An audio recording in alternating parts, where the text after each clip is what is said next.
Today you are going to learn 10 deadly mistakes that so many preppers make. But before we jump into them, we are going to make a prepper wellness drink that will help you to have an advantage over any bad guys in a world without rule of law.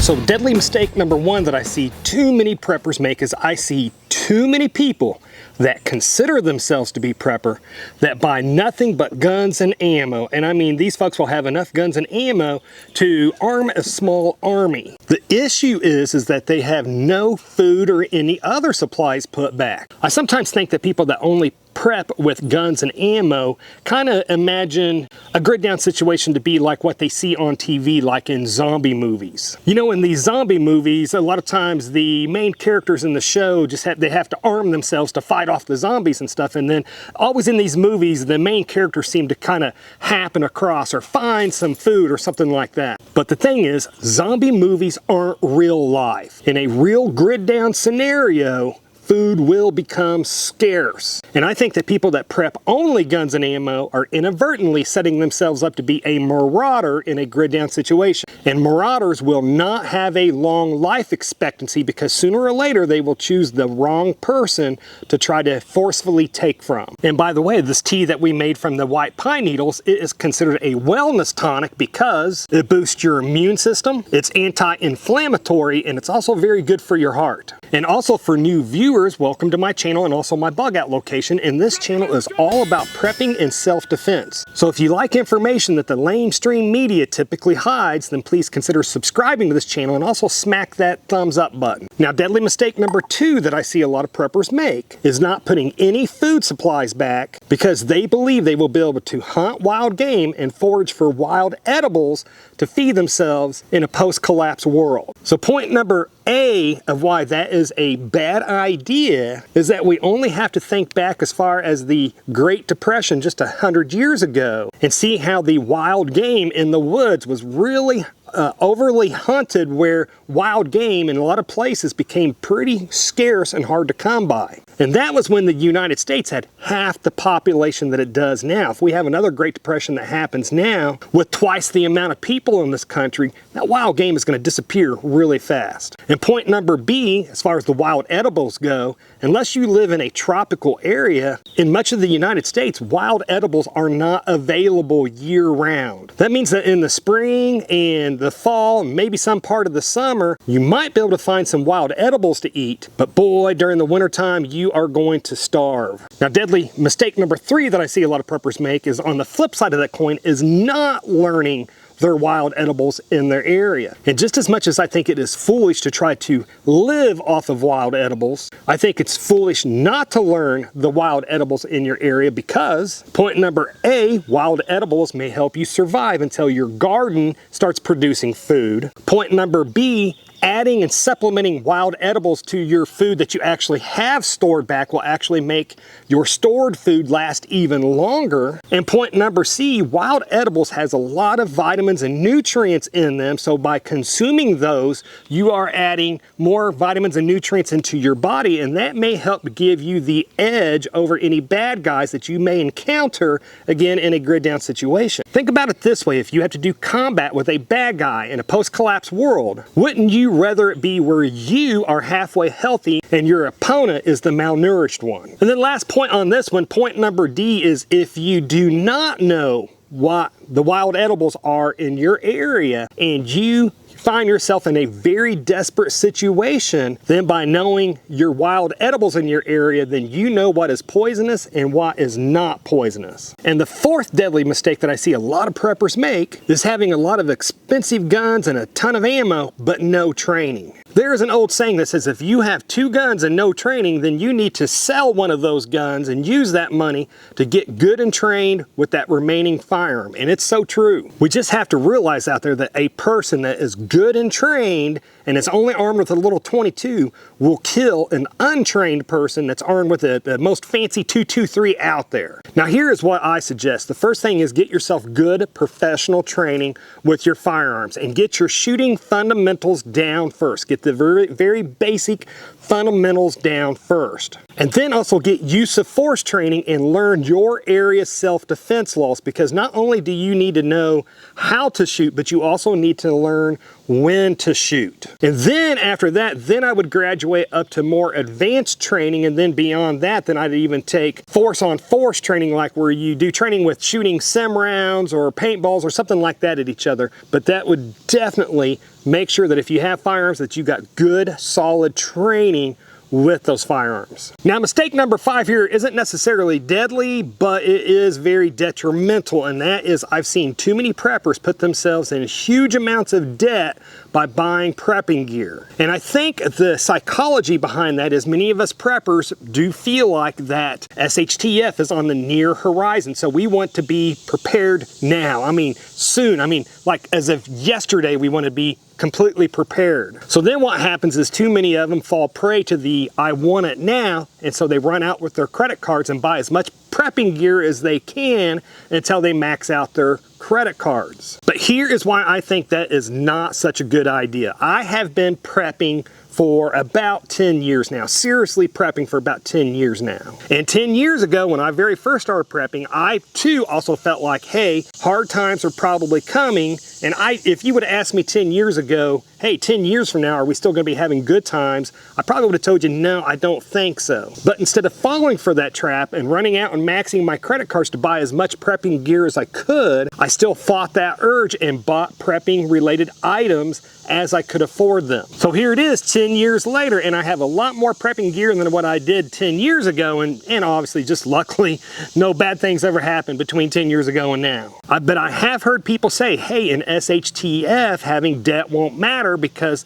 the banks and stuff won't be taking, credit card companies and stuff won't be around to take things from you. But I always want to caution people, even during the Great Depression, even during that financial collapse that we had, the banks and stuff like that were still taking people's homes. They were still foreclosing on homes and coming after people that owed them money. So me personally, I just think it's a very bad idea to run yourself up into debt getting prepping gear. Okay, deadly mistake number 6 that I see too many preppers make, and that is being too reliant on gear and not having enough skills. Because one of the things that we have to remember is that gear does break.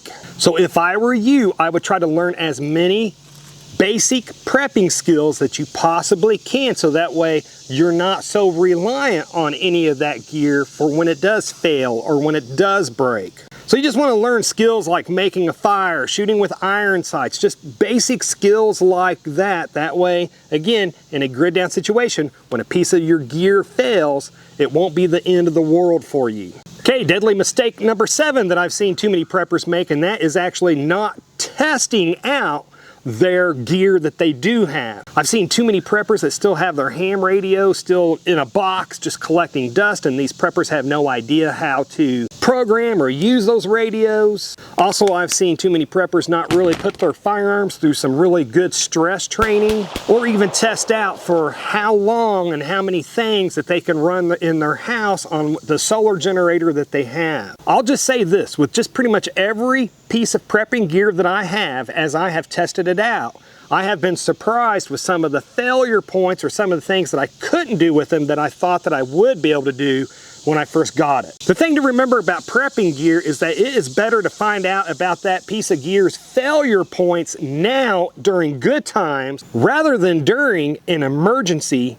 situation. And the deadly mistake number 8 that I've seen too many preppers make, and that is either ignoring or forgetting to back up or have stockpiles of the chronic medication that they need to survive. My belief is that if you have to take a medication on almost a daily basis so that you actually stay living, but you fail to put any extra of that medicine back, then you're just setting yourself up for failure in a post-collapse situation. And I'm going to shamelessly plug the book that I wrote here, because I think this is valuable information for the prepping community. But this book is hundreds of pages of how you can make your own medicines using the weeds that grow around you. And the way that you use this book is you just go to the front of the book to the table of contents, find the ailment that you want to make medicine for. And in this example, you can see that remedies for high blood sugar is on page 125. And now we will just flip over to page 125. And not only will you see tips on how you can manage high blood sugar in a grid down situation,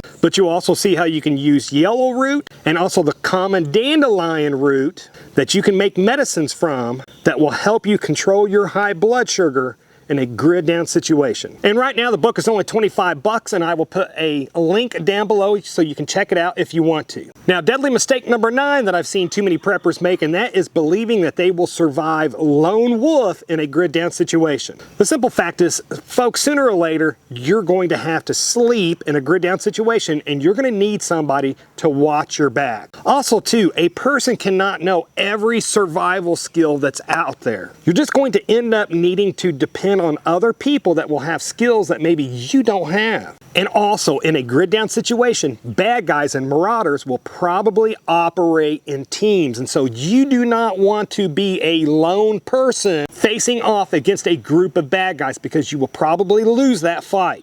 And then lastly, eventually you're going to get sick, and so having other people that can pick up the slack until you get better, until you convalesce, will probably save your life. Hey, there is a reason why our ancestors actually formed tribes and villages, is because you have a better chance of survival when you have other people that have your back. And deadly mistake number 10 that I've seen too many preppers making, and that is believing that they are going to survive solely by bushcrafting in a grid down situation. They just imagine that if things go sideways, they're going to grab their bug out bag and they are going to run to the woods, and they'll survive off of bushcrafting in the woods. Folks, 99% of the people that grab a backpack and go running off to disappear into the woods are not going to survive very long. Very quickly, they are going to die from the elements. Even the professionals that you see on TV, where they go on those weeks-long or months-long survival things, even they lose a lot of weight. I think that a lot of people that fantasize about grabbing their bug-out bags and running off and disappearing into the woods, I think they forget a lot of things, like how tick bites and bug bites will become infected, or how it only takes one good soaking rain on a night where it's warm enough in the evening to get everything wet, where it's warm enough so that it actually rains, but then after dark it actually drops down to below or near freezing, and then you're by morning time you're dead. And then even if you are able to get a campfire going to keep you warm, to keep you from dying of freezing to death that night, is your fire going to draw the attention of bad guys in your area? Now, don't get me wrong, I don't think that bushcrafting is a terrible bad thing. I just think that bushcrafting is good to get you from point A to point B, where it's a temporary thing that keeps you alive until you get to a different and safe place, but not a permanent solution on how to live in a grid down situation. And here is a bonus deadly mistake that I see too many preppers make, and that is not having backups. We've all heard this saying, but it's true. 2 is 1, 1 is none. It is very true. If you don't, you should have backup ways of filtering water, backup ways of procuring food, backup ways to produce power, having more than just one flashlight, having more than just one can opener, etc. And by the way, if you are watching this video on YouTube, you should come over to rumble.com to watch your favorite types of videos, because Rumble does not have the woke agenda like YouTube does. Just type ethical preparedness in the search bar to find my channel. So what are your thoughts on these deadly mistakes that I mentioned in this video? Can you think of any other deadly mistakes that maybe I missed? If so, comment down below so that we all learn from each other. And to see a whole bunch of different videos where I show you how you can make your own medicines in a grid down situation using just the weeds that grow around you, then click on the video that should be appearing on the screen just about now to learn what most other preppers don't know. Anyways, folks, this is enough internet for me today. I do need to get back to work, but folks, if you made it this far, hey, thank you very much for watching, and I pray that you have a good night.